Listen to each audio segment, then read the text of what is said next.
Assalamualaikum warahmatullahi wabarakatuh. Halo anak-anak semua.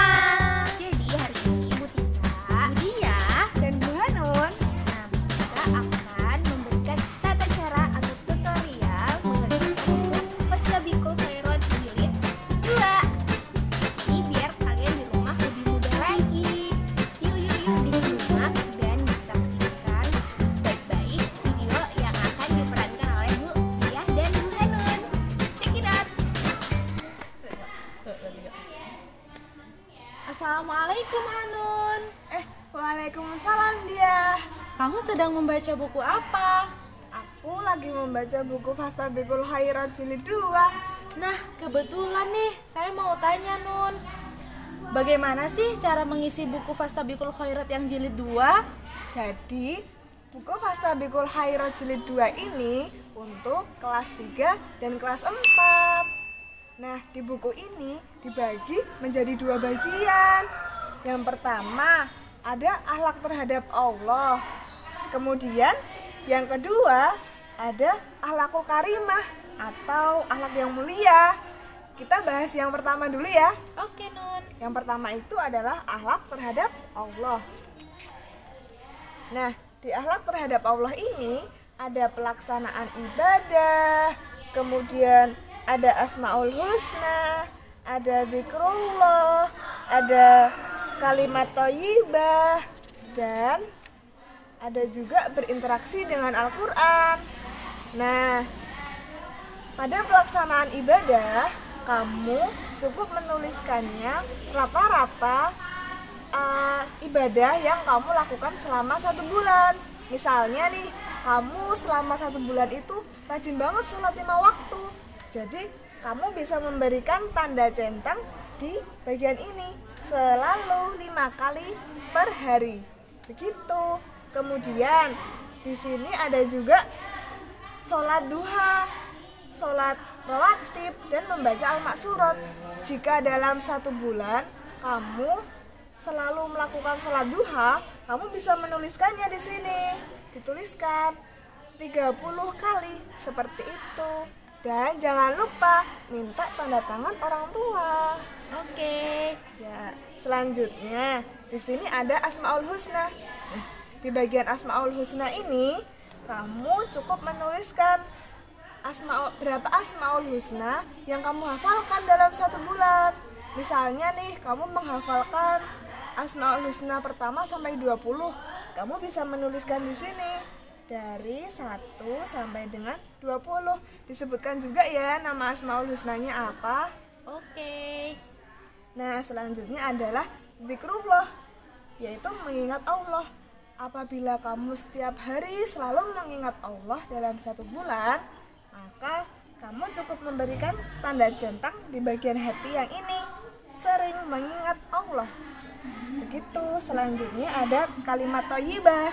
Jadi, kalimat thayyibah yang kamu ucapkan dalam 1 bulan bisa kamu centang di sini. Misalnya alhamdulillah, subhanallah, masya Allah, dan lain sebagainya. Nah, terakhir yaitu berinteraksi dengan Al-Quran. Di berinteraksi dengan Al-Quran ini ada tilawah, kemudian tahfidz, dan membaca terjemahan juz 30. Nah, kalau misalnya kamu masih qiraati, kamu bisa menuliskannya di sini. Jilid berapa, halaman berapa. Tapi kalau sudah Al-Quran, kamu bisa menuliskannya surat apa dan ayat berapa. Kemudian kalau tahfidz, kamu juga bisa menuliskannya. Kamu hafalan surat apa, ayat berapa. Begitu juga dengan membaca terjemah juz 30. Begitu. Oke. Saya mau tanya Nun, untuk pengisiannya itu setiap hari atau bagaimana ya Nun? Nah, untuk pengisiannya di akhlak terhadap Allah ini, kamu cukup mengisikan rata-rata akhlak yang kamu lakukan selama 1 bulan. Misalnya nih, bulan pertama kita mulai dari bulan Oktober. Ini bulan Oktober. Kemudian ini bulan November. Dan yang terakhir ini adalah bulan Desember. Nah, perbedaannya pada bulan Desember, kamu cukup menuliskan rata-rata yang kamu lakukan selama 2 pekan. Karena bulan Desember itu kan sudah mendekati UAS. Oh iya. Iya, jadi kamu cukup menuliskannya rata-rata amalan yaumiyah yang kamu lakukan selama 2 pekan. Setelah itu nanti dikumpulkan ke guru BPI agar dinilai oleh guru-guru BPI. Baik Nun, terima Iya, kasih. sama-sama. Jangan lupa ya tanda tangan orang tua. Oke. Nah, selanjutnya di sini ada bagian yang kedua, yaitu akhlakul karimah atau akhlak yang mulia. Nah, pada akhlakul karimah ini ada akhlak-akhlak yang kamu lakukan setiap hari terhadap sesama. Di sini ada berbakti kepada orang tua dan peduli kepada keluarga.